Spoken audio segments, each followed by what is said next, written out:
Good morning from Tokyo. Thank you very much for joining JICA UNDP seminar, Compounded Crisis and Human Security, introducing JICA Ogata Research Institute report, Human Security Today. I am Makiko Arai, JICA Ogata Research Institute for Peace and Development. I will be your guide today. First, let me invite President Akihiko Tanaka, President of Japan International Cooperation Agency, JICA, for the opening remarks. Dr. Tanaka, over to you, please.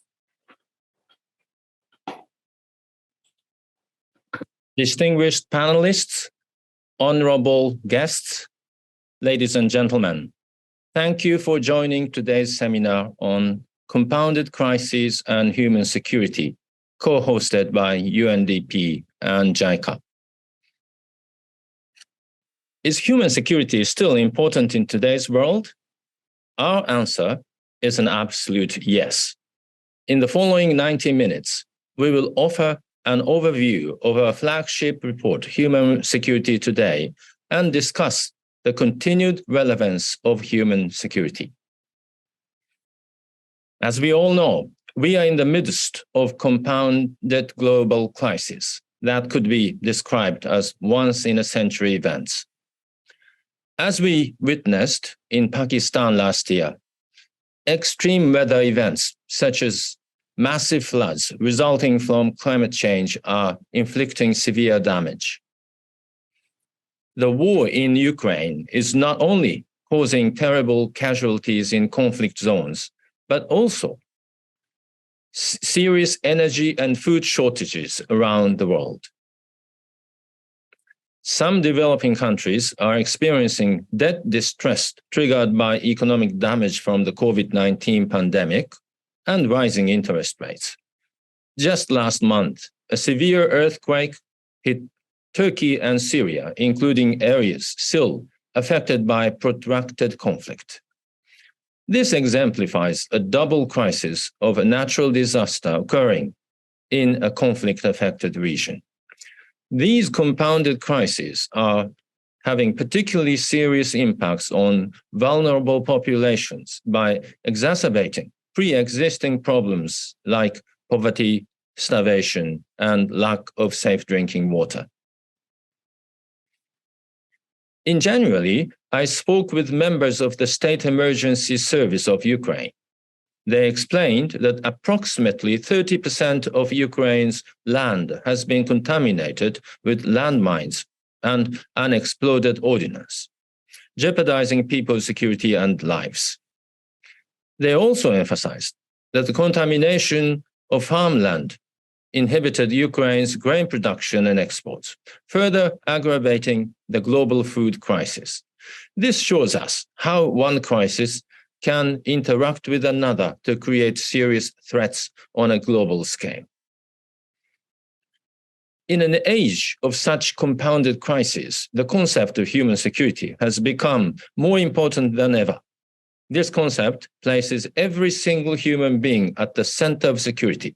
It aims to build resilient and sustainable societies by connecting people and countries through trust and cooperation among diverse actors. Well, seeing the resurgence of international conflict, some may argue that national security should take precedence and human security should be put on the back burner. But such a view is incorrect. It is true that human security attracted attention only after the end of the Cold War in 1989. However, the essence of human security, freedom from fear and want, and the preservation of the human dignity, is as old as the history of modern political thought, and national security is a means to achieve it. The late Dr. Ogata Sadako introduced the concept of human security to JICA in 2003. Now, JICA advocates for and promotes human security as its main mission. As the research arm of JICA, the Ogata Sadako Research Institute for Peace and Development published its flagship report, Human Security Today, last year.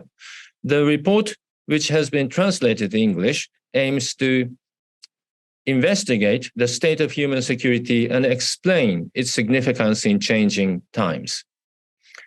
Today, I'm honored to introduce the report to all of you.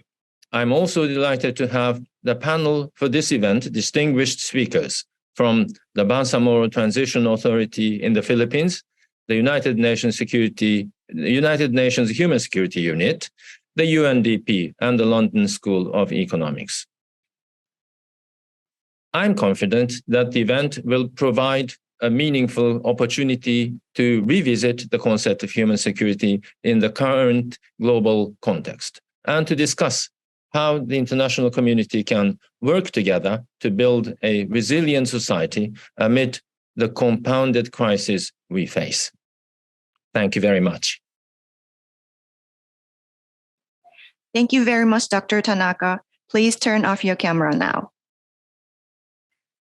Thank you. Now, we would like to share a video message from an eminent scholar and expert on human security, Professor Mary Kaldor, Professor Emeritus of the London School of Economics and Political Science. Please take a look. Many thanks to the Sadako Ogata Research Institute for inviting me to contribute to their important research project. I think it's a very key moment in world affairs, an inflection moment, what the German Chancellor called a Zeitenwende. It's a moment when human security is back. We saw just before Christmas a very important new report by UNDP. NATO has adopted human security. Human security is in the air. Everybody seems to be talking about it, and it's good that it's in the air precisely because this is such a dangerous moment. We're facing a possible world war. We're almost reaching the point where we can't manage climate change. We've just seen the most terrible earthquakes in Turkey and Syria. We've lived through the pandemic, and there's a real danger that there could be more pandemics in the future. And people are suffering from lack of food, from poverty, from homelessness all over the world. There's a real danger of, if you like, global fragmentation that will make it very difficult for us to solve any of these problems. And that's why we need a human security approach so much today. I think we need the institutions of global governance, and those institutions can only really be held up if they have an effective and substantive policy of human security. And that's why I think it's very good that the Sadako Ogata Research Institute is bringing out this new report on revisiting human security. I particularly liked the way the report emphasised the need not just to research conceptual ideas of human security, which all of us have been very involved in over the last few years, but the importance of researching human security practices. When does human security really work? And there are two kinds of practices I think are important. One is one which you yourselves, the Research Institute, emphasise, exploring the local. I think any new approach to human security has to be built from the bottom up. But the other I would like to emphasise is the military. I think if we are to have a real and meaningful sort of human security, it actually requires a transformation of the military from an organisation designed for war fighting to an organisation designed to be defensive and to protect ordinary people. And that really does require quite fundamental changes. I'm happy to see that human security has been adopted at regional levels, the African Union, the European Union, Latin America, by NATO just recently. I think that's a very significant development. but also it's beginning to be applied in individual militaries. I'd like to particularly mention the UK military and the Colombian military, and I think research along those lines could be very important. Anyway, these are my first initial thoughts, and I wish you luck in this event and hope it proves to be as stimulating and exciting as your report.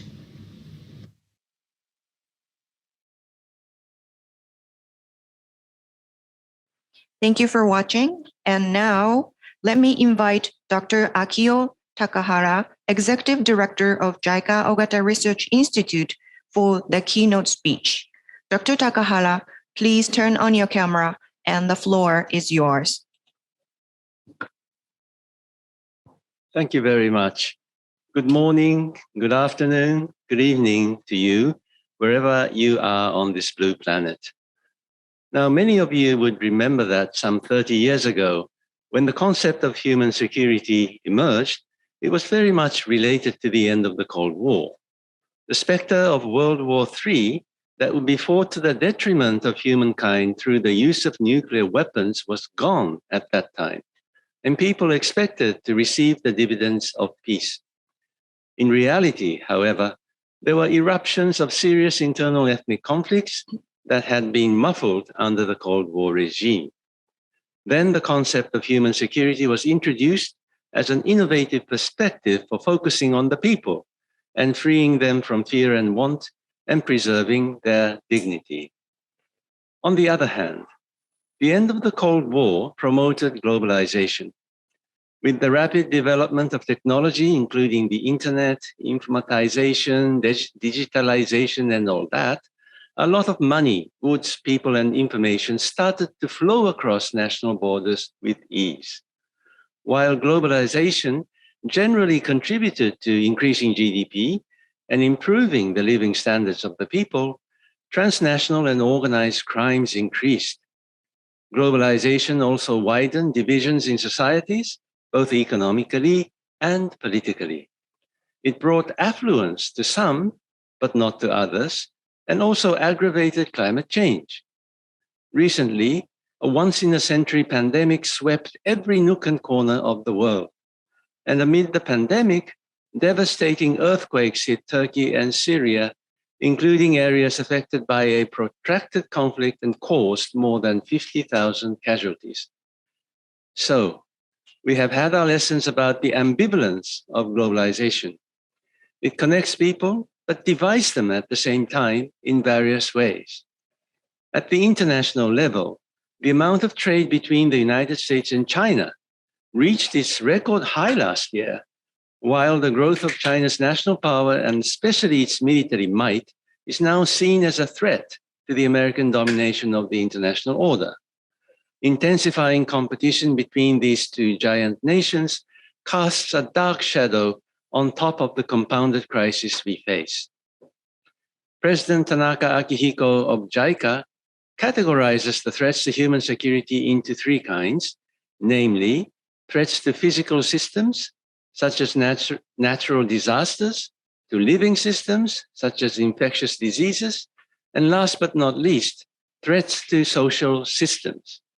In the last category, that includes armed conflicts and structural poverty, we now must add the return of geopolitical conflicts or war between nations.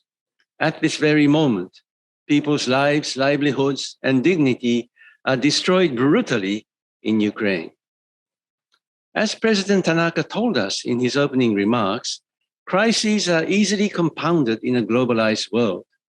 Since the war broke out in Ukraine, according to UNCTAD, crude oil prices have risen by 6%. I believe petrol prices have gone up much more. Food prices in 2022 were more than 14% above the 2021 average, according to the FAO Food Price Index. A number of developing countries are struggling in the face of a deepening debt crisis. In addition, what makes us gravely concerned is the sign of a widening division in the international society.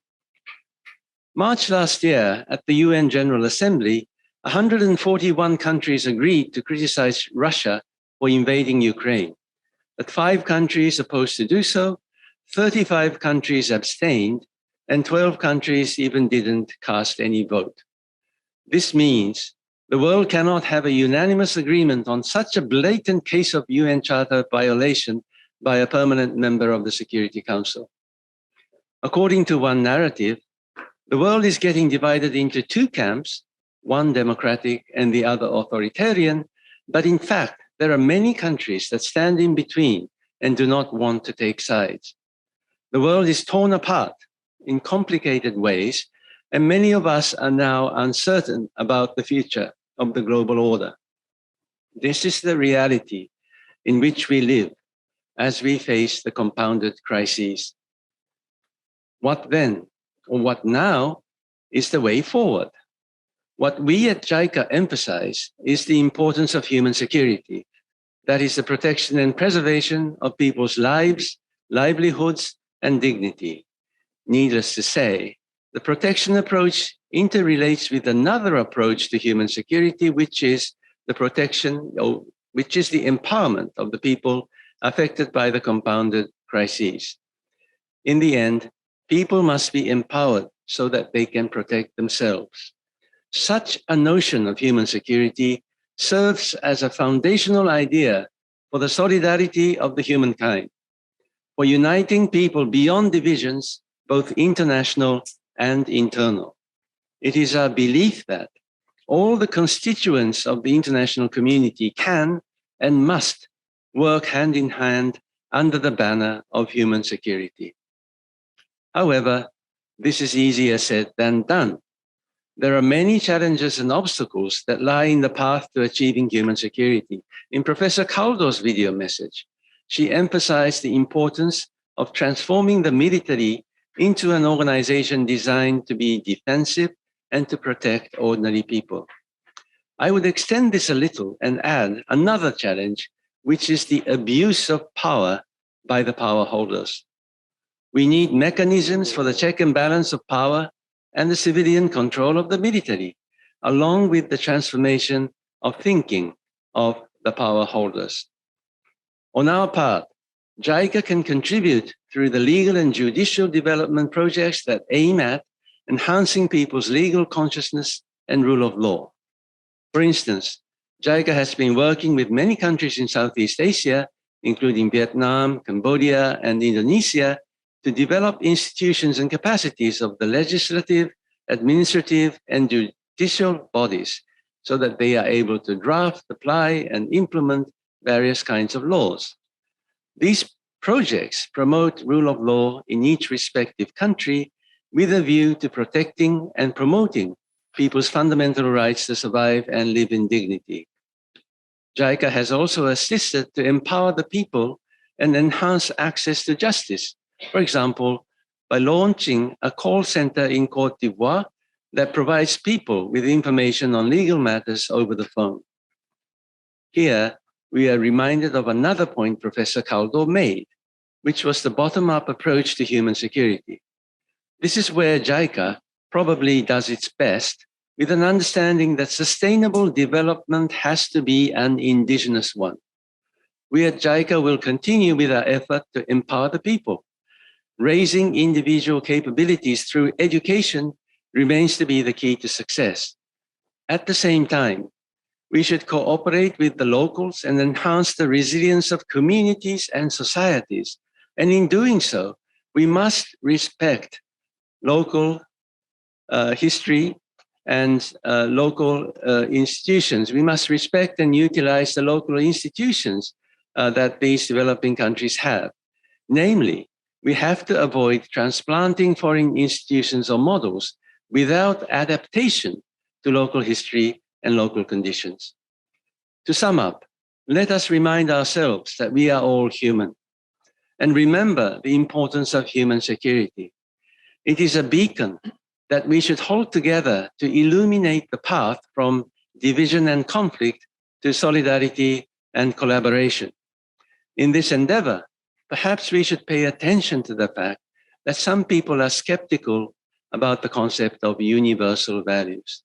That is, When we use this concept, some people take it as a way to enforce Western values and ideas on them and criticize them for being unable to implement the universal values.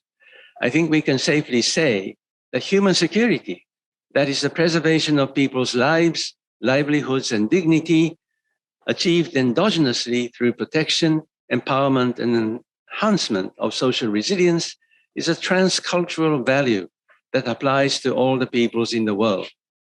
Finally, in response to the compounded crisis, let me state that JICA Ogata Sadako Research Institute for Peace and Development will strive to conduct theoretical and empirical research on human security and contribute to the practical realization of human security of all. For more concrete measures and ideas, we shall hear from our Director General, Mr. Makino Koji, who is the next speaker. Thank you very much. Thank you very much, Dr. Takahara. Now, please turn off your camera. Now, let's move on to the next session, introduction of the outline of the first volume of Human Security Today. Human Security Today is the flagship report of the JICA Ogata Research Institute. Its inaugural issue in Japanese was first launched in March 2022, and its English translation is now available. We will first invite Mr. Koji Makino, Director General, JICA Ogata Research Institute, for a presentation. Mr. Makino, who is the author of the first chapter of the report, will guide you through the outline of the report. And following that, we will go on to take a look at a short video that introduces the report in just 5 minutes. So, Mr. Makino, please turn on your camera, and the floor is yours. Oh, thank you very much, Chair. And I very much impressed with excellent presentation by Dr. Takahara. Recently, we have a lot of opportunity to discuss and talk to the many security issues like state security and food security, energy security, even the education, health security, and human security. But my understanding is that the final goal of any security should be to protect the people. I'm very happy to make a presentation on human security today, focusing on the people. What happened to the world? Let me try to avoid the duplication of what Dr. Takahara mentioned. But this is the refugee and IDP issue. The total number of refugees and internal displaced persons exceeded to 100 million last year, mainly due to the war in Ukraine. And Africa, as one of the vulnerable areas, have a big damage by COVID-19 last couple of years. For example, the GDP per capita is back to 10 years behind, and also have a much bigger running loss compared with other regions. What about the people thinking, the feeling? And this is a global risk perception survey conducted by WEF. The question is, what's your outlook for the world over the next 3 years? You can see this blue one, only 10.7% is a positive, but other 90% of the answer is a negative for the future of the world. This is the people's concern.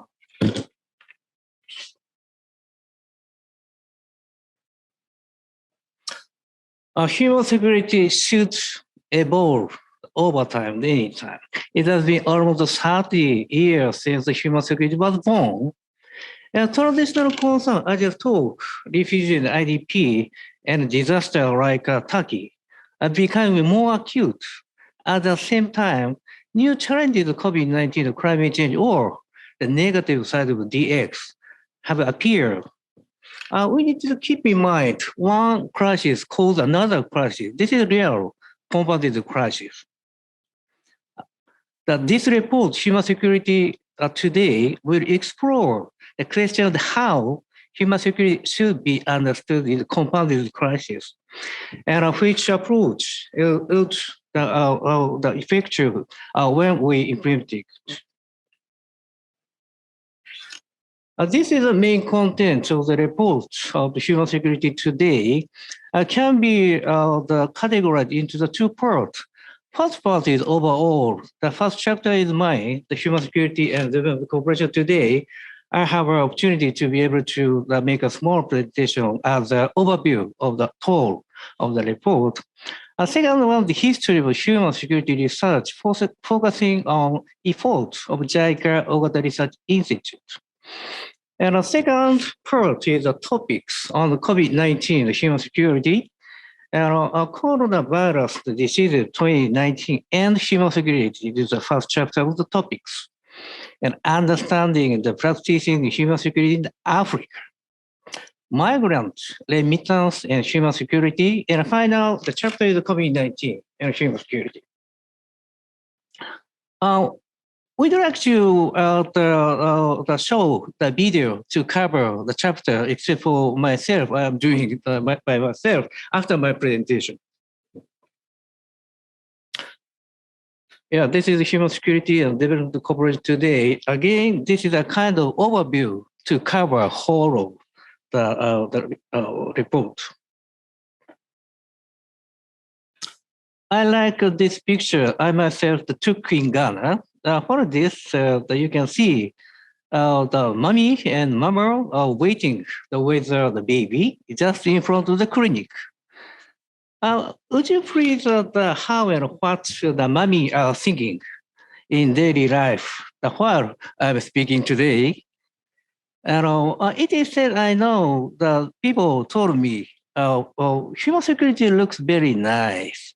However, have a difficult to be understood. Yeah, but I don't think so. And the core of human security is quite simple, I think. And UNDP Human Development Report 1994, which initiated this concept, describe simply human security related event like this. The world can never be at peace unless the people have security in their daily lives. Most of people or the mummies are thinking or have a concern enough to eat, lose their job, be safe from crime. And human security, the child who didn't die and job was not cut, tension didn't explode. This is the human security. And human security is quite related to the human life and dignity.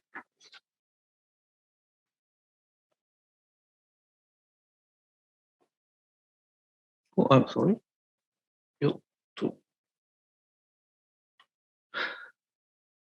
Yeah, this is the definition of the human security, but I'll be long and using the different the word. So let me skip it. Sorry.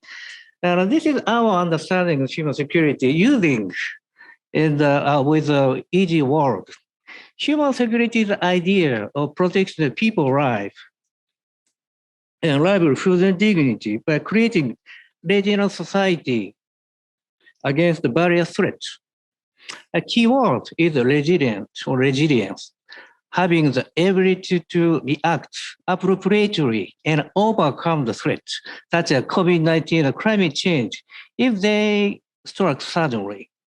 Another key word is a threat. Can be categorized into two.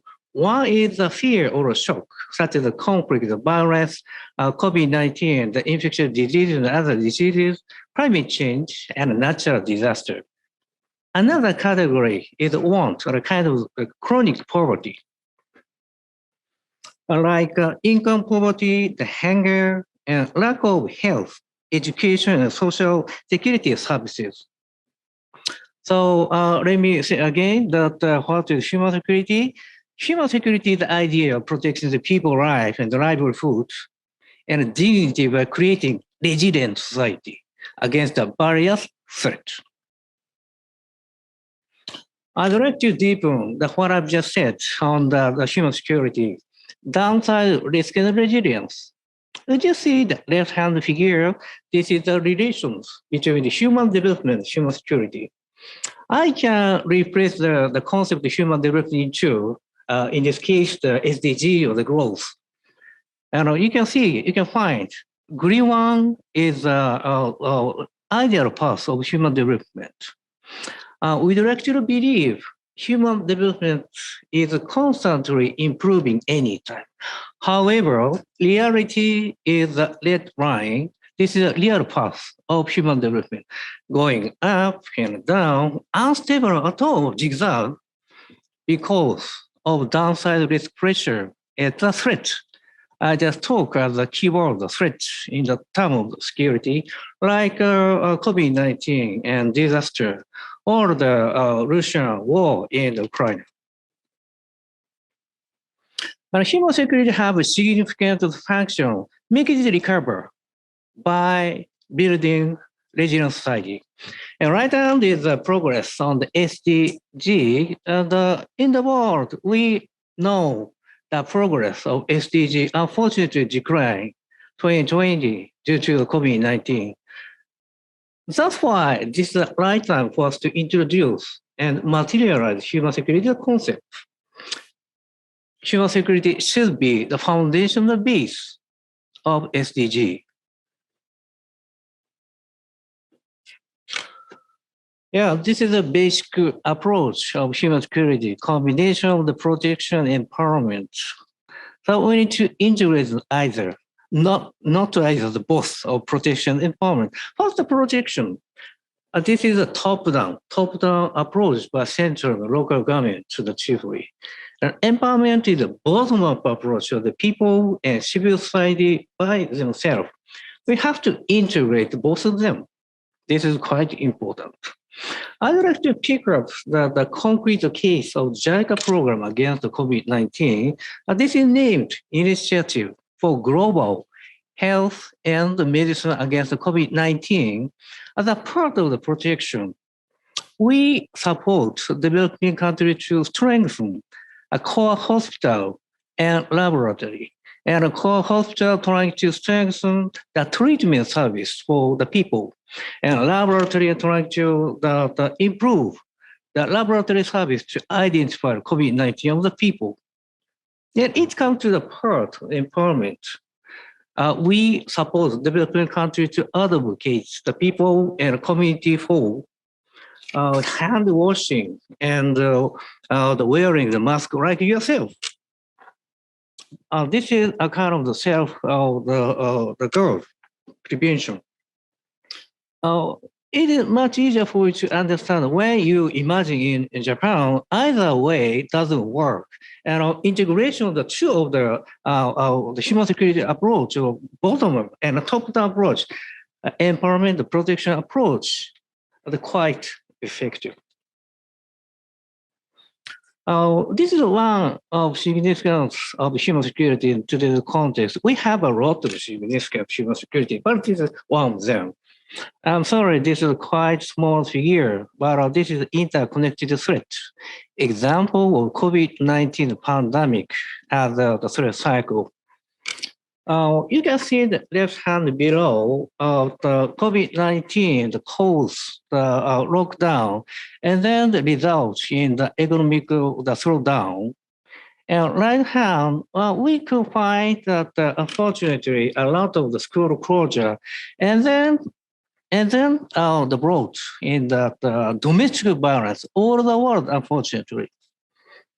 One of the infectious disease, COVID-19, and one single sector, the health sector, but go beyond, affected to the various number of the sector. I just talk that economic the sector, the education sector, and dignity issue. I just talked to the domestic violence increase. We need to keep in mind one crisis causes another crisis. This is a real compounded crisis. We have to address that appropriately such a compounded crisis by taking a multi-sectoral approach. In order to take a multi-sectoral approach, we have to strengthen the partnership among the broad players, such as government, NGO, probably found international NGO like UN and UNDP for resilience.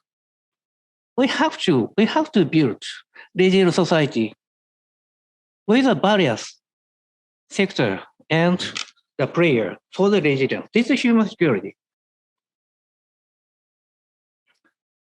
I'm running, unfortunately, the final goal of my presentation. This is a three transformation to promote the human security in the related to the ODA. Now I know the government of Japan is revising the ODA, Development Cooperation Charter. ODA have to be the catalyst to facilitate for developed country. We need to contribute the developing country to promote human security. I'd like to recommend three transformations. First one is CSV, creating shared value transformation. What is that?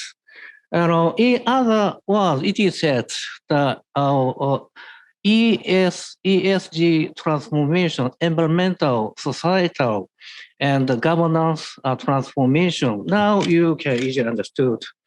A number of the private company all the world pursue that both value of the economic the profit and the social value are increasing rapidly. And sustainable finance and the big investment finance is increasing also to the support such a private company to pursue both of the value of the economic and social. Why not make use of such a gigantic energy of the private company to further promote human security? This is one. And second one, DX, digital transformation. We'd like to fully use the digital transformation to further promote human security. DX is covered by the nearly all of the sector. Shall we fully make use of DX? Suddenly, global governance transformation. I'm sorry, we don't have the time, so let me skip it. This is the final feat, and so I like this the drawing drafted by Francis the Stewart 2 years ago. This guy looks good and well-fed, well-addressed, but unfortunately slipped and dropped from roof to the ground. What I want to talk to you is that human security is a concept, not only for developing the country like Africa, but also for developed country like Japan and the United States, because world is facing compounded crisis. This is the right time for us to introduce the material human security by building resilient society. Thank you very much. And now we'd like to start special video to cover the chapter of human security today, our report, except what I presented. Thank you very much.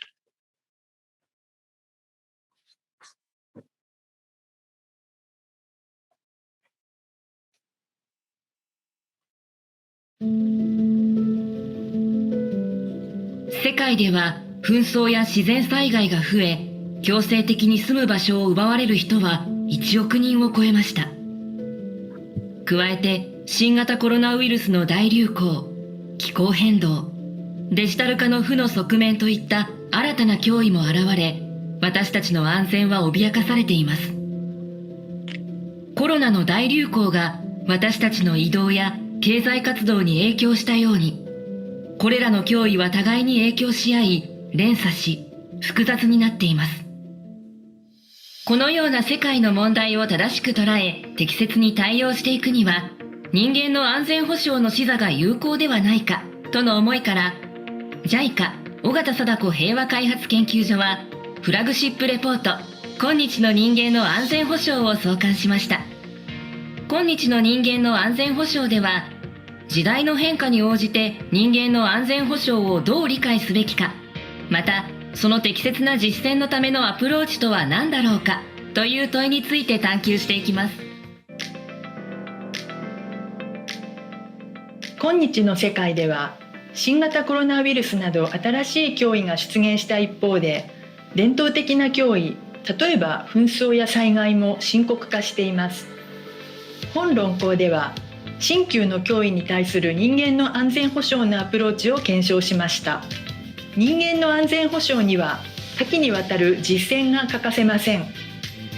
私たちは今後も人間の安全保障を推進するため、専門性の異なる学術機関、国際機関や市民社会組織などのステークホルダーが協力し、政府間のパートナーシップや地方自治体の機能強化を支援すること、さらに一人一人の尊厳を守ることが重要と考えています。創刊号ではトピックスとして新型コロナと人間の安全保障を取り上げ、現代の新しい脅威であるコロナの大流行がもたらした影響について、国井治氏による寄稿と3つの論考により考察しています。アフリカにおける人間の安全保障は、1990年代のアフリカ連合設立にあたっての議論や、南アフリカの民主化プロセスにおいて重要な役割を果たすなど、政策的理念としては一定の役割を果たしてきました。今後アフリカにおいて人間の安全保障概念の一層の普及を図っていくためには、その分析概念としての特性を発展させる必要があります。またコロナ禍やウクライナ危機の下で複合的危機を経験しつつある人々の状況を人々の視点に立って多面的構造的に理解する枠組みとして捉え直していくことが求められます。近年移民送金は ODA の額をはるかに超えています。移民送金は受け取り国の貴重な外貨獲得手段であるとともに、家庭の貧困削減にも貢献しています。コロナ禍により移民送金の急激な減少と、それによる受け取り国の国民経済への悪影響も懸念されましたが、投資額の減少などに比べても移民送金の実際の減少は限定的で、逆に受け取り額が増えた国もありました。つまり移民送金はコロナ禍のような危機時、すなわち人間の安全保障の概念が着目しているダウンサイドリスクの発現時にも、そのショックを緩和する有効なバッファーとなっています。今回のパンデミックでは、各国の保健システムへの負荷や行動抑制により、脆弱な状況に置かれやすい人々の命と健康が脅威にさらされています。また、ワクチンの国家間の配分においても課題に直面しました。これまでの国際保健、健康の安全保障の取り組みにおいて、脆弱な状況に置かれやすい人々の命と健康を守るという人間の安全保障の視点が十分でなかったのです。実態を明らかにする研究、そして人間の安全保障の視点で実効性のあるグローバルメカニズムの再構築、人々の視点に立った強靭な保健システムの具体化と実践が急務です。人間の安全保障の世界での実践のため、共に行動しましょう。その一歩として本レポートをご一読ください。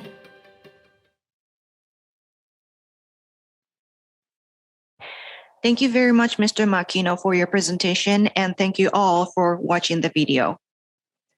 Next, let's move on to the panel discussion. Let me introduce our three distinguished panelists for today from all three different parts of the world. Dear panelists, when I call your name and introduce you to the floor, please turn on your camera.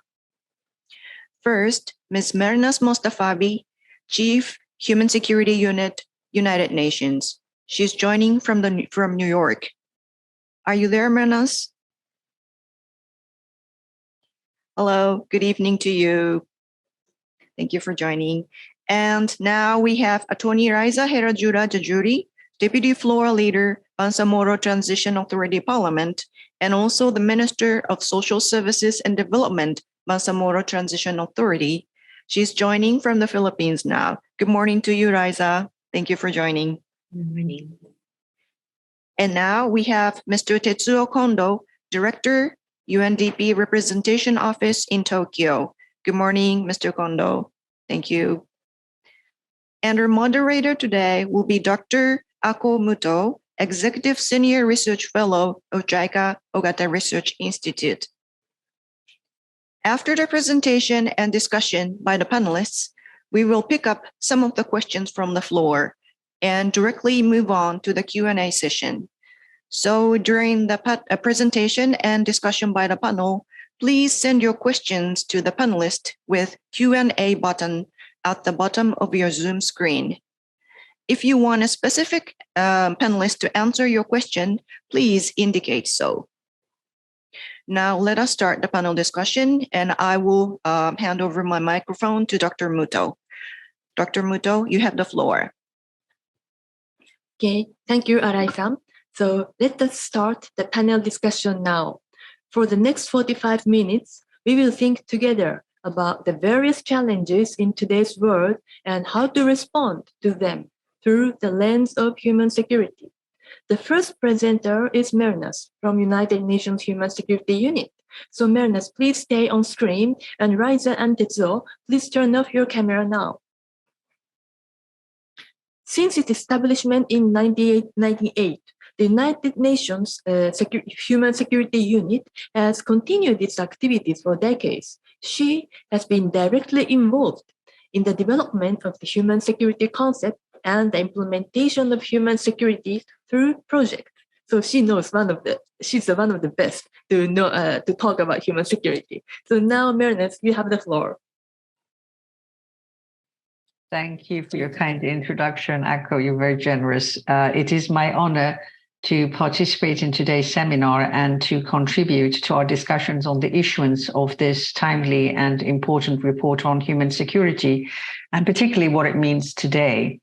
As noted by the previous speakers, our world is at an inflection point with increasing risks, growing geopolitical rivalries, and backsliding development progress. Despite enormous investments in promoting peace and stability, conflicts continue to undermine every aspect of the human family, driving tens of millions of people from their homes and woefully undermining the transformative promise of the 2030 Agenda. Every week, we are confronted by the devastating consequences of climate change. When natural disasters hit, their impact is direct and perilous, threatening every aspect of what it means to enjoy human security. From the loss of social and economic security to the menace that comes when daily routines, personal networks, and community bonds are broken. And while scientific progress has been beneficial in some areas of the human experience, the solidarity we had hoped to be the hallmark of the IT revolution has been hijacked by rising xenophobia, increasing hate speech, and intractable divisiveness that is breaking kinships of unity and understanding from the personal to the local, national, regional, and global. To reverse our current trajectory, it is imperative to begin with people and their human security, and to shift to a more peaceful, prosperous, and sustainable world where people can live free from fear, want, and indignity. That is a security architecture that begins with people, based on a comprehensive approach applicable to all humanity, but nuanced based on the contextual differences evident amongst us. The UN Trust Fund for Human Security supports this aim, and its rich history provides some invaluable lessons. The Trust Fund was established in 1999 by then Secretary General Kofi Annan and the government of Japan. The aim of the fund is to help the UN system work better together to address complex challenges facing people and governments. Over the years, building on the critical contribution of the report of the Commission on Human Security, co-chaired by the late Sadako Ogata and Amartya Sen, the fund has elaborated a step-by-step approach for the application of human security. Trust fund programs start with people, their needs, vulnerabilities, and capacities.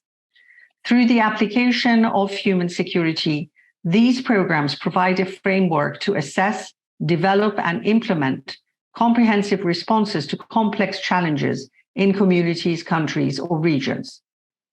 They require input and ongoing participation by governments, UN agencies, non-governmental organizations, the private sector, and importantly, people in communities themselves.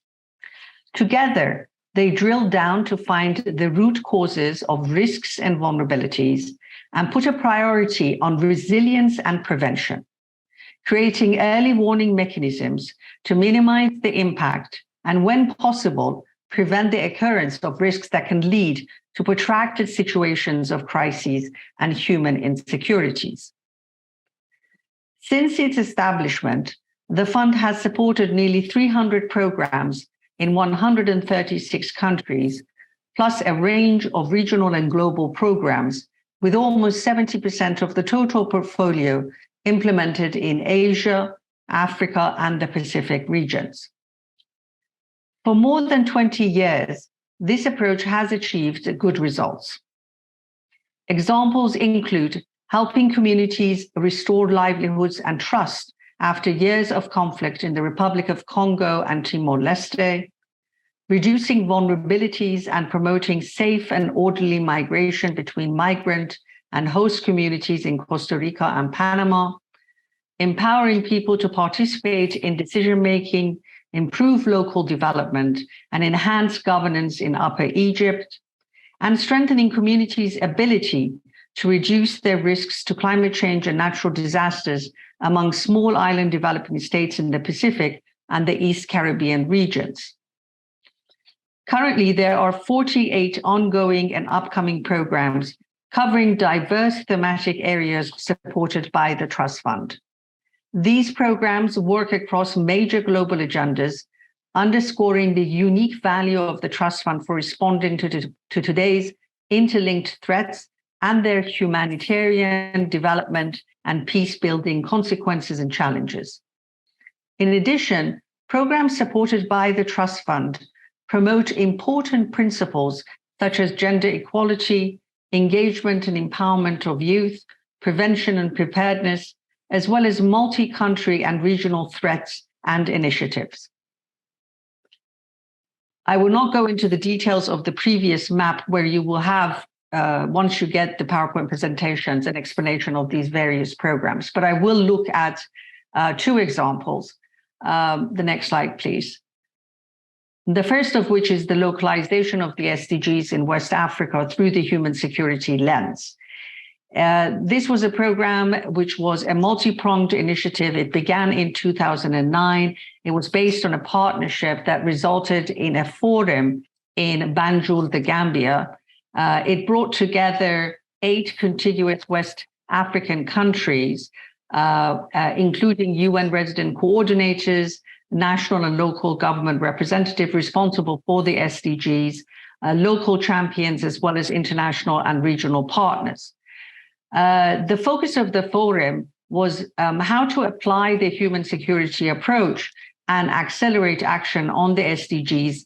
Then this is very important, building on what works at the local level, where progress had been slowest and inequalities were most evident. As you all know, recent reviews of progress vis-a-vis the SDGs have emphasized the necessity for greater support at the local level if the goals and targets are to be met. This is even more true in the post-COVID era.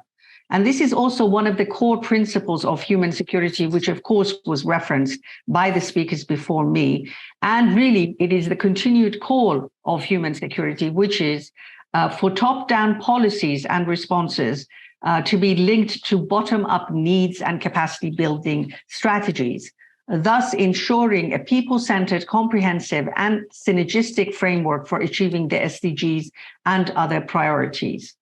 And I think this is very important, again, of the value that human security brings and the way in which it tries to push against what has become, to some extent, the sort of comfort zone of many of us. And that is to deal with problems in a much more simplistic, siloed manner, where, frankly, problems are complex and they do require the holistic sort of lens of a human security, where we do look at the different elements, whether it is food, economic, health, individual, community, whatever it may be, vulnerabilities and threats that undermine that sense of security that people, of course, aspire for themselves and others. And that human security tries to promote and encapsulate. Based on the forum, the HSU worked with the UN resident coordinators, national, local, and other partners to develop operational programs in 2020. And these programs, for the development of these programs, these following steps were pursued. First, identify multifaceted challenges at the local level that are inhibiting development progress. I think, as it was again mentioned earlier, it is very, very scarce that you have situations of human insecurity and vulnerabilities where challenges are only one. And even if challenges begin with one, oftentimes, as we have seen, whether it was from the COVID-19 the pandemic, or whether it is from natural disasters, whether it is conflict, they have a cascading impact. And so one insecurity then leads to another one, and then to another one. And so by the end of it, you have people and communities that are really faced with multifaceted challenges. And therefore, the second element that you do have to look at is not only the recognition of the multifaceted challenges at the local level, but what are the asset, resources, capacities, and initiatives that already exist within communities. And the reason for this is, of course, because resources are limited. And therefore, you do have to look at what there is there, what are the gaps, and what are the priorities in order to be able to establish strategies based on short, medium, and long term. And these establishment of strategies based on short, medium, and long term consecutively not only allows for a transition to happen and to have forward-looking sort of understanding of where we want to go, but it also very much provides a better management of expectations of people and the responsibilities that people will also need to bring. And here, the third element of these programs is really sort of bringing together the different stakeholders from the government to the local communities, to non-governmental, to the private sector. And by doing so, trying to scale up local success stories, so to speak. The fourth element, of course, was to replicate to other parts of the country as well as to other regions and globally, if appropriate. And whilst the 7 countries are all applying this model, each program is diverse, grounded in the reality of each country and specific challenges, resources, and capacities of the respective local communities. And so I think this is sort of going back to the point that I had raised earlier, that, you know, human security approach, while it is a universal aspirations of all people, as it was mentioned again earlier, but it is also nuanced in how it is experienced, not only across countries, but also within countries. And I think this nuance is extremely important. And this is also the element of why it is important to bring in the bottom up and ensuring that the realities at the local level are what ultimately are driving the top down and the policy level, or the support that is coming from the international system or regional bodies. Next slide. Another area in which human security and the Trust Fund has had a long-standing engagement is, of course, with regards to the operationalization of the humanitarian development nexus, what is sometimes called the triple nexus.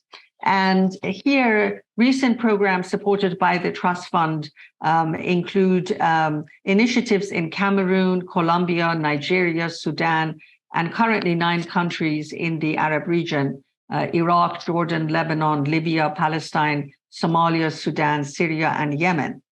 And in all of these programs, as well as previous programs, the application of human security has underscored the need for joint data collection, analysis, planning, and implementation among humanitarian development and peace-building actors.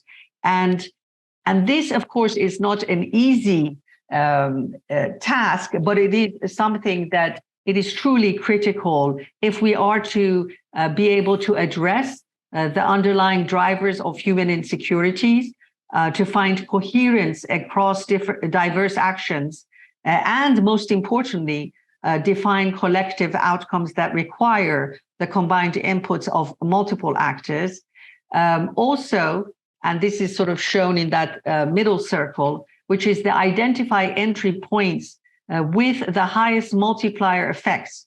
And I think here, this is another element of human security that is extremely important, which is that when you look at the comprehensive dimensions of what could cause a person or community to become insecure, then you realize that there are certain entry points which are either politically more apt for you, or they could also have, just as a matter of technical level, there could be a lot more multiplier effect that you can get from coming at the human security challenges through this entry point. But with that entry point, you will automatically be able to have sort of this ripple effect on other areas of human insecurities in other sectors where support and protection and empowerment strategies will need to be addressed if indeed the root causes of human insecurities are going to be addressed,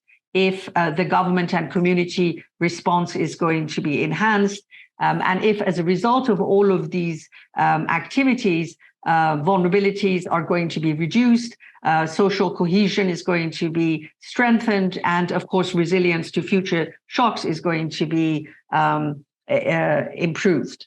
Now, the lessons from the programs that we have supported by the UN Trust Fund on Human Security on this topic have been put together in a guidance note that we put out in 2021, entitled Realizing the Triple Nexus, Experiencing from Implementing the Human Security Approach.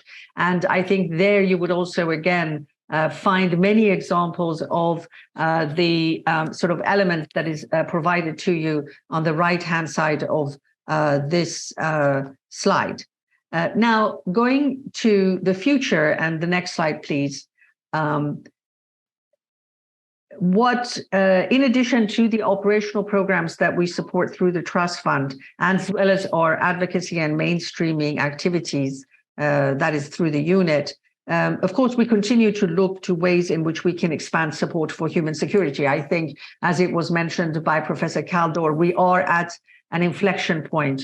And what is extremely important is that human security is being increasingly recognized as an extremely important framework for going beyond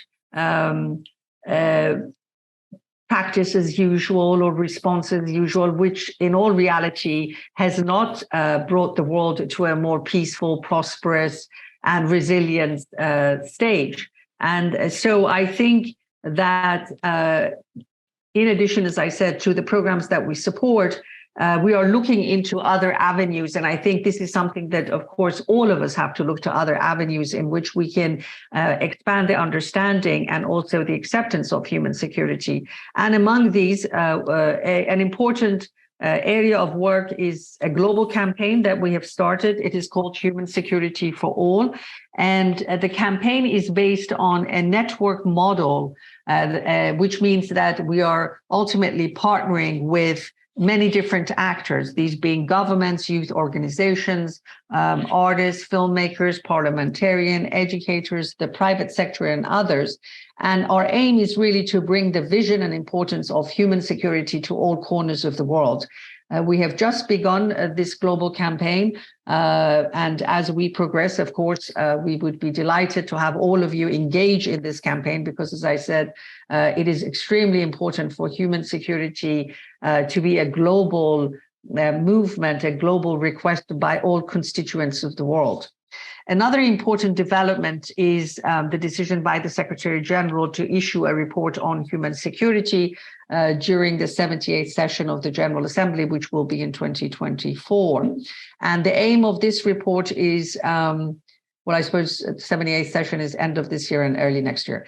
But the aim of this report is to situate human security within today's context. Of course, we will be building on the report of the JICA Ogata Research Institute, as well as the UNDP report of the Human Development Report Office on the Human Security Special Report, which my colleague Tetsuo will speak about.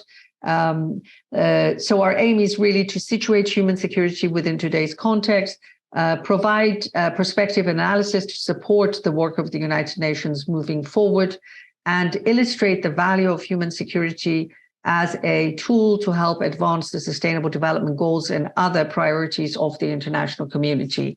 And we will, of course, be building on the experiences and the lessons learned from the Trust Fund. And we really hope that we can have your support. And I'm going to stop at this stage, and we'll come back if there are any questions to answer at a later point. Thank you very much.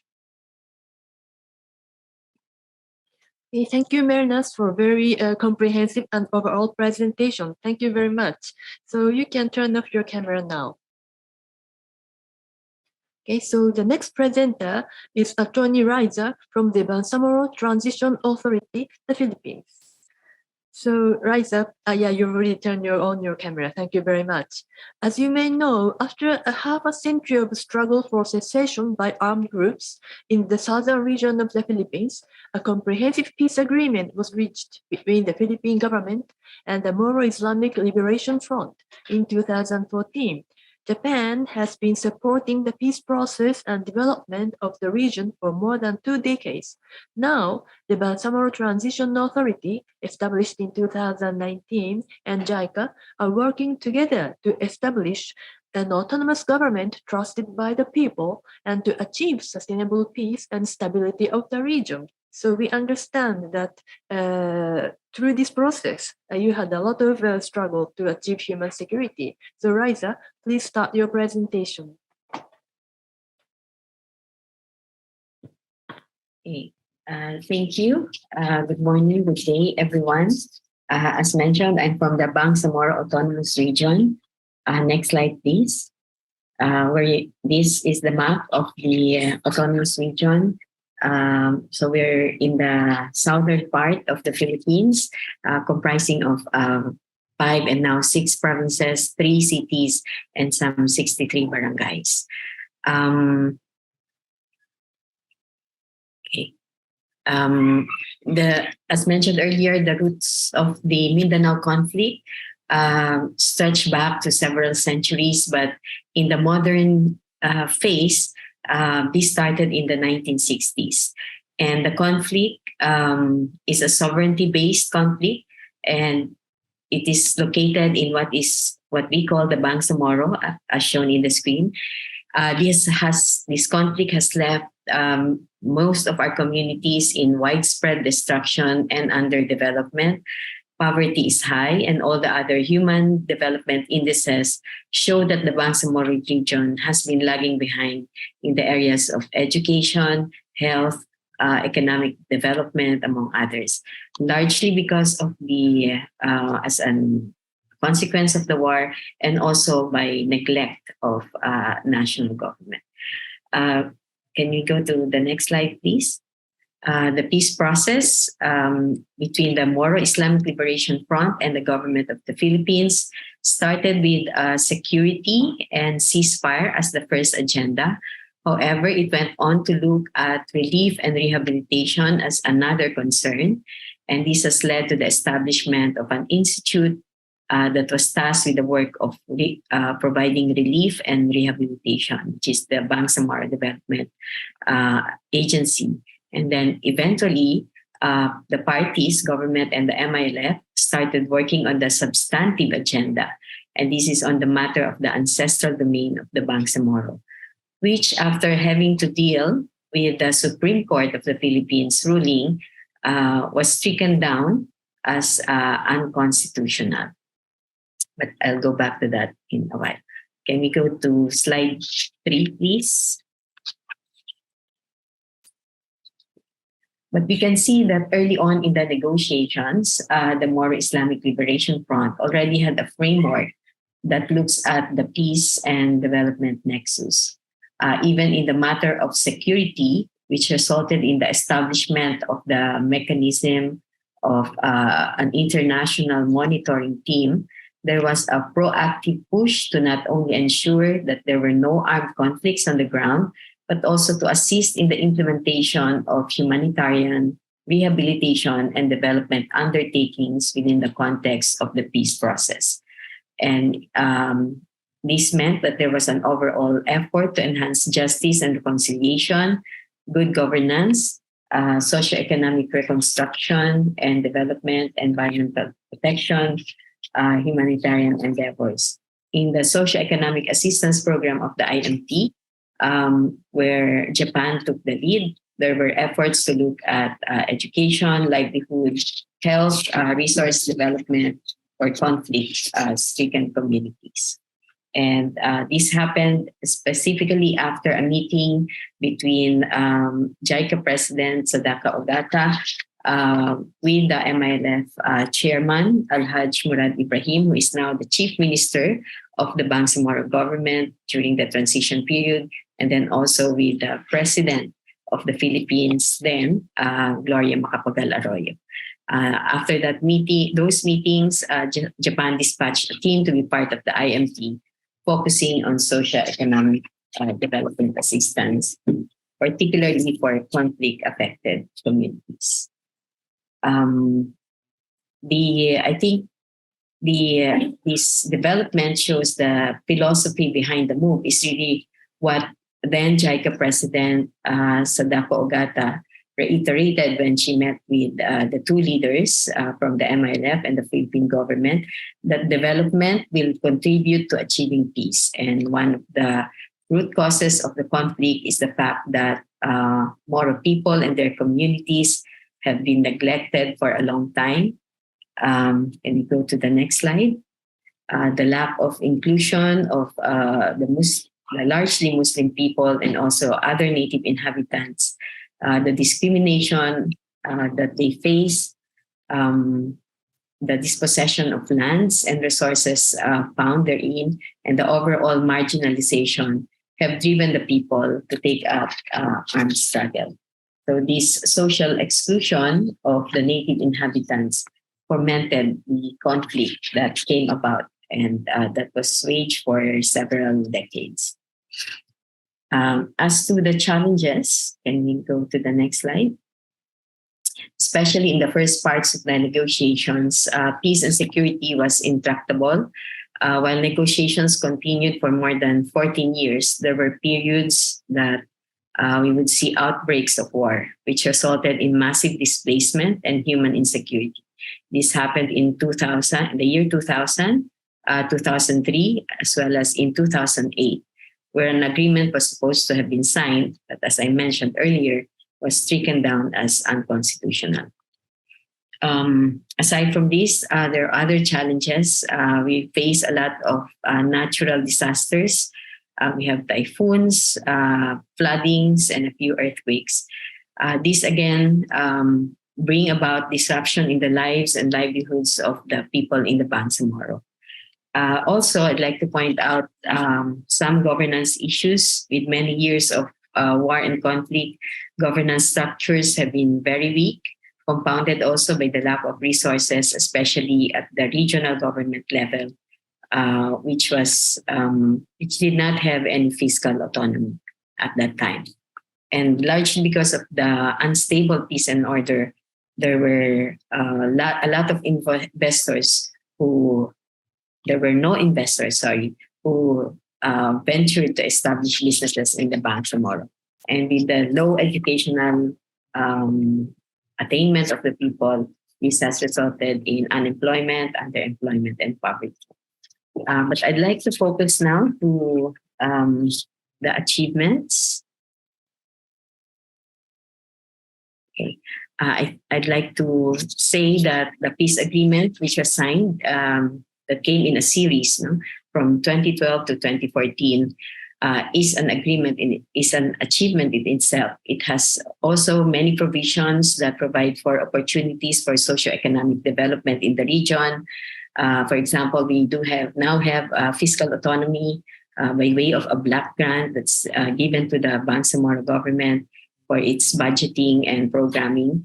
There's a sharing in the revenues from natural resources. There's a carving out of a zone of joint cooperation in the Bangsamoro waters. There's also, I'd like to point out that the Bangsamoro Development Agency, which was created as a result or part of the peace agreement, became a training ground for the implementation of rehabilitation and socioeconomic programs. The passage of the law for the creation of the Bangsamoro Autonomous Region is also an achievement. Now we have stronger political autonomy with the parliamentary form of government. And we are now working on building a stronger bureaucracy that will provide policies that will enhance human security and provide the environment for empowering communities. The current situation in the barn, can you go to the next slide? We still see a lot of challenges to human security. Natural disasters continue to be risks, and this would also include climate change. And as we transition from conflict to war, we still see a lot of communal violence, especially in recent times. Some are election related, and there are also armed conflicts with violent extremist groups. The pandemic and the high resistance of our people to vaccination is still a problem. And we still have a fledgling economy as we start to rebuild our conflict-stricken communities using available resources. We do have food insecurity, but we're working on having a stronger agricultural sector. Energy deficit is still a problem in the region, particularly in the island provinces. Can we now go to the next slide, please? As to future plans, we're working on strengthening disaster risk reduction and management, building on the council as well as local structures in order to improve the resilience of the people and of the government in facing these disasters.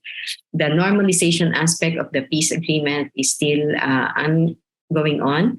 It's moving in a slow pace, but this would include decommissioning of the forces of the Moro Islamic Liberation Front, redeployment of the armed forces of the Philippines, camp transformation, and also the infusion of socioeconomic development in the MILF communities.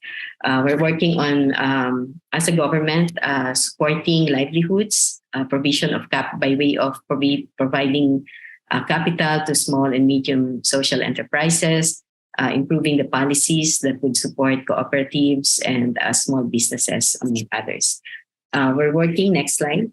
The Bangsamoro government is also making sure that its efforts to rebuild the Bangsamoro would include infrastructure that will help the connectivity of the people and also bring about economic development. As to energy, there's an intergovernmental body on energy that is already in place where we have to work with national government. We're also working on rehabilitation of conflict and disaster-stricken areas. Also, that would include Marawi City, which was under siege a few years back and is still being rebuilt. The other thing that I want to highlight is the transitional justice provision of the agreement. While that is an achievement, we need to work on this so that a commission that would look into transitional justice for the Bangsamoro, ensuring that the dignity of the Bangsamoro people is also protected and supported. And then, of course, this is a transition government. We're working to have a stronger Bangsamoro government in time for the regular elections, transitioning to a regular Bangsamoro government by 2025. This is all for now, and I will answer questions should there be any. Thank you, and back to you. Okay, Raisa, thank you very much for your presentation. It's really detailed presentation for the step and the challenge you faced and how you could overcome all those challenges. So it's really informative and rich. Thank you very much for this presentation. Now you can turn off your camera. Okay. So now we have Tetsuo from the UNDP Representation Office in Tokyo. So, as already introduced, UNDP co-hosts this event with JICA, and also it published a special report on human security almost simultaneously with our institute. So we are really happy to have you here. So Tetsuo, the floor is yours.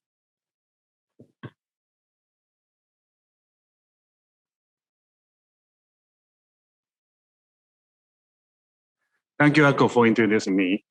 UNDP is very, very pleased to co-host this seminar that is very important for the current world and also the challenges ahead that we have to face. Madam Sadako Ogata, the name of your institute, I have a strong memory with her. And it was the year 2002 when Japan hosted the Afghanistan Reconstruction Conference in Tokyo. Madam Ogata chaired this conference. And the UNDP and the UNHCR, the World Bank, all the agencies worked together very closely with her. But she was very, very firm and severe. And then she told us, UNDP, together with my administrator and UNHCR commissioner, said, think about what we can do to save lives of as many people as possible. Think about it. But she was, a tiny lady, but much bigger than me at that time. Yes, and over the time, UNDP has been striving the activities together with JICA, and we just heard Minister Liza, the excellent example of JICA's practice and the implementation of the human security in Philippines to overcome the post-conflict community to become strong and resilient and take care of their people properly. This is a great example for the world. And this session of the seminar is the second one after the last year's July launching seminar of the UNDP special report of the new threats of human security in the Anthropocene, demanding greater solidarity. And that was hosted together by UNDP, JICA, and then Japanese government and Nikkei newspapers. And that was attended by Foreign Minister Hayashi. There was a strong commitment by Japanese government to the human security was demonstrated.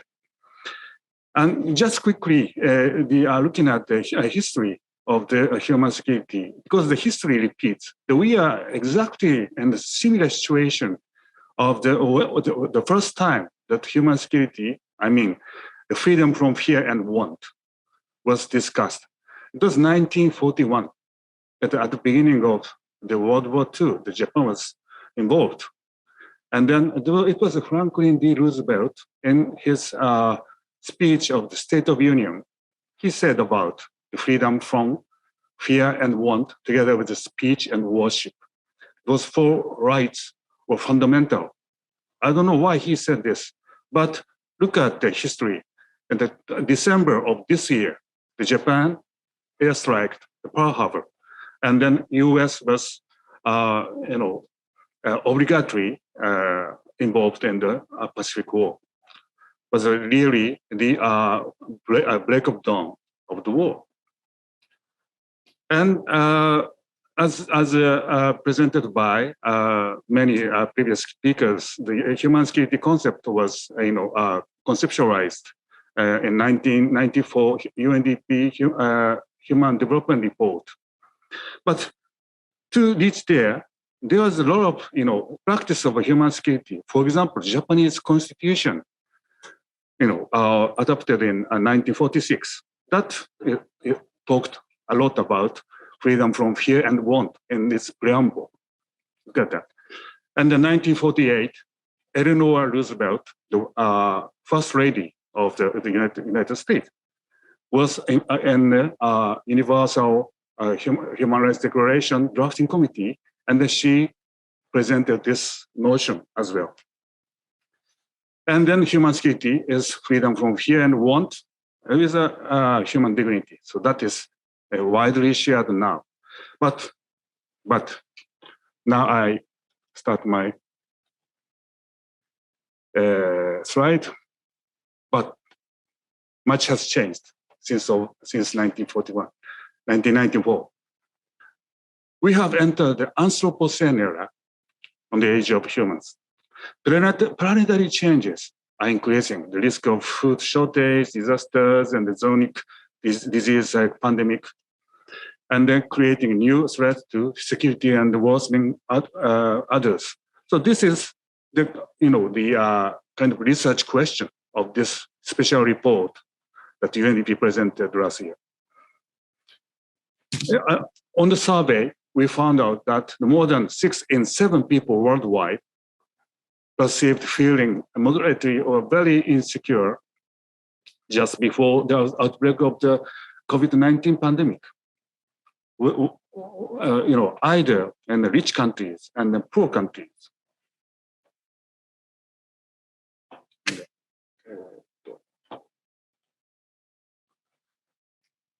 So this sense of insecurity, the analysis we did was about the compounding threats like inequalities and poverty, and the violent conflict and digital technology and threats, and the human health threats. And as presented by Mernas, empowerment and protection for the community is a source of the human security's value, and then injected into the community to become resilient and capacitated. But now, in the era of Anthropocene, just development of human being will break up the Earth. We have to think about planetary sustainability, and also the approach only to help someone who needs the help is not enough. Now the sense of solidarity, regardless of the direct benefit of yourself or myself, you have to think about others' threat, what they are facing. That is agency type of action. Greater solidarity towards human development with human security. That is our suggestion. Thank you.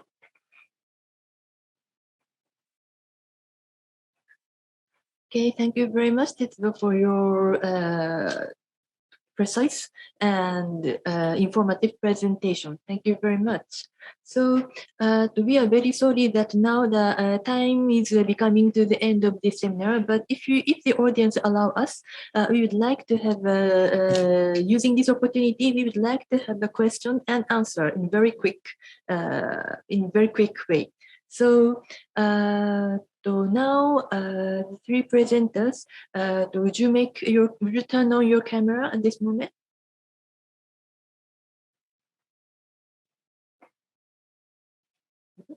Yeah. And okay, thank you very much. And so thank you for having all you again. So now I will make 1 question to each. And because of the time constraints, we may have to end this session through one question. So the first question is to Mernas, and I'll read up the question to all you 3, and then please reply one by one. So to Mernas, what is the most important thing you think for human security in practice, especially to empower people through your working experience in human security unit? And the question to Raisa, from your experience in the peace process of Mindanao, what do you think about people's empowerment? And to Tetsuo, also from your experience, how does UNDP practice human security on the ground? So this is my question to you 3. So I think you can turn on your camera as it is, and please start, Mernas, from you.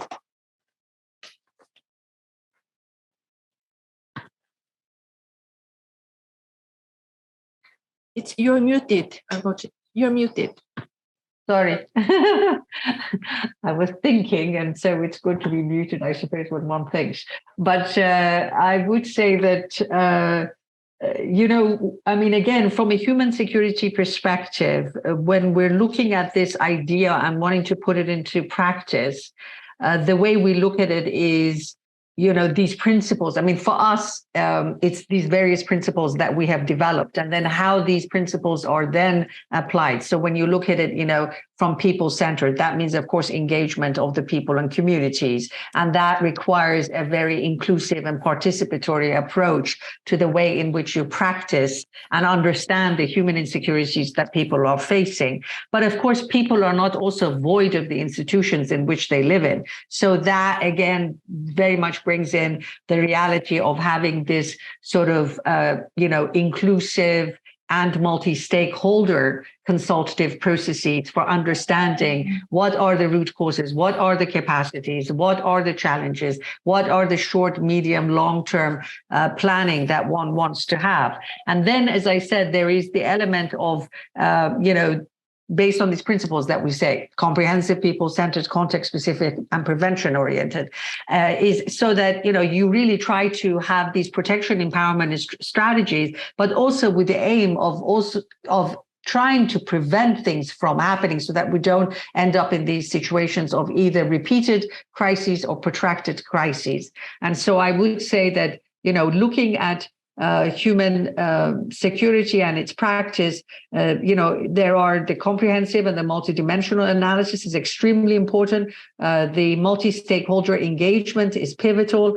And of course, the protection and empowerment, but understanding, again, the impact of a challenge on the different dimensions of a person's experience of life. And again, from a programmatic perspective, we have broken these down into the 7 dimensions plus that the Human Development Report first introduced. And that's just because it makes it quantitatively much easier to understand, what is the status of where we are and where is it that we want to go in order to be able to not only mitigate the challenges that are today, but also to prevent their reoccurrence. Yeah, thank you very much, Merinas. Yes, empowerment is, of course, the one aspect of human security, and the balance or the combination of protection and empowerment is quite important, and also to empower people. You mentioned the importance of inclusive and participatory approach. So it's really convincing. Thank you very much, Merinas. So then next, Riza, would you kindly reply to the question? Yes, as many of you would know, in peace negotiations, there is a lot of secrecy, confidentiality in the negotiations, in what are being discussed by the two parties. So there was a lot of balancing that had to be done to protect what is happening during the negotiations, and also the right of the people to have more information on what's going to be their future, particularly for those who are living in the areas that will be affected or who were eventually affected by the peace agreement. So I think that was something that the two parties had to work on. But providing information to the communities helped them to understand what is happening and to take part in the discussion, albeit indirectly. So, for example, the concerns of native inhabitants who do not ascribe or who do not consider themselves as affiliated to the group that is negotiating, the Bangsamoro or the MILF, their concerns were brought to the attention of the parties and were considered in the crafting of the agreement. Likewise, there were efforts on the part of the communities. For example, there was a mechanism that was established where civil society organizations, grassroots community organizations worked on a mechanism that monitored and supported the ceasefire in a bid to prevent the war in their communities. They reported violations of the ceasefire agreements in their communities, and in general, this led to the reduction of threats to the safety and security of civilian populations in these conflict-affected areas. These are just examples of how I think there were people empowerment or community empowerment while negotiations were ongoing and looking at it at a human security lens. Thank you. Back to you. Okay, thank you very much, Raisa. Yeah, we understand that the peace process of the Mindanao is very, very complicated and it's very hard to achieve the peace agreement. And we understand that not only the inclusion of the local people, but also to provide information from the parties is also important. So I understand that the kind of both communication line from the bottom and from the top is also it's very much important for the empowerment of the people. So thank you very much for your comprehensive reply. So now, Tetsuo, would you kindly reply to the question? Thank you. Your question to me was, how does UNDP practice human security on the ground? Yes, not only on the ground, the human security that UNDP is exercising. First, even in Japan, the business community are taking up this human security notion in the Anthropocene context into their corporate behavior. In the Charter of the Corporate Behavior of the Keidanren, Japan Business Federation has incorporated this notion. UNDP, in the 170 countries operations, we are introducing this human security through our strategic plan 2020-25, mainly through the 6 signature solutions areas, that is poverty and inequalities, and governance, and the resilience, environment, alternative energy, and the gender equality. That's all about what Bangsamoro government has introduced the capacity in themselves with the government and community. And then to approach these challenging threats that we are facing, we use strategic innovation of our approach. Don't do just continuation of what you did yesterday. And think about new things. And digitalization. Of course, the cyber insecurity is also one of the threats, but the careful use of digitalization will allow us to inclusive approach to the beneficiaries that JICA is also exercising. And thirdly, the development financing has to be worked out. Of course, now the business sector, the private sector is a key areas to advance the Sustainable Development Goals, SDGs. And their investment into the SDG impact areas and to engage the investors into the positive action at the business term. That is very, very important. We are working together with the World Bank and the regional banks like Asian Development Bank, the African Development Bank on this side. That is what we're doing. Thank you. Yeah, Tetsuo, thank you very much for your comprehensive reply. I thought your replies quite resonate with what Makino presented, and both could really elaborate the diverse aspects of the practice of human security, including the empowerment of its people by not only the government but also private sector. So thank you very much for this rich replies. And I mentioned that we are running out of the time, but luckily we have received a very important question to Tetsuo. So I'd like to take this question and then I'd like to close the session. So the question is this: would you please again explain about the concept of agency? I understand it's focused on your special report, Human Security Special Report Agency. So so the questioner said that it's understood as a quite important concept by UNDP proposed. So once again, the questioner would like to listen. Thank you very much. Thank you. Thank you for a very, very difficult question to me. I should be the prophet or the philosopher, whatever. Agency word, it was very difficult to find the Japanese translation when we came up with the Japanese version of the Human Security Special Report.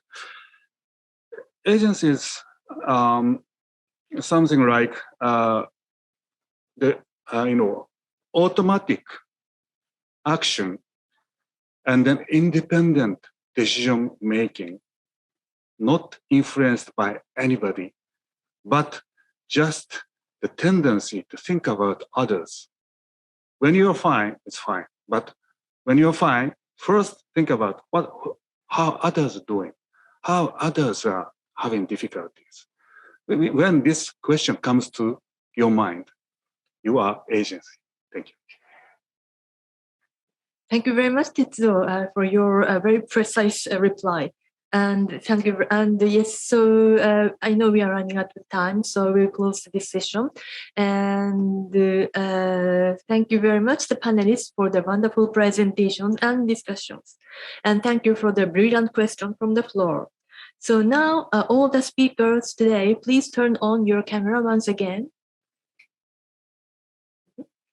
Okay, so to all the participants, thank you very much for joining this seminar, Compounded Crisis and Human Security, co-hosted by UNDP and JICA. We sincerely hope that the seminar has helped enhance your understanding on human security and its significance amid the compounded crisis we face today. Thank you again, and have a nice day.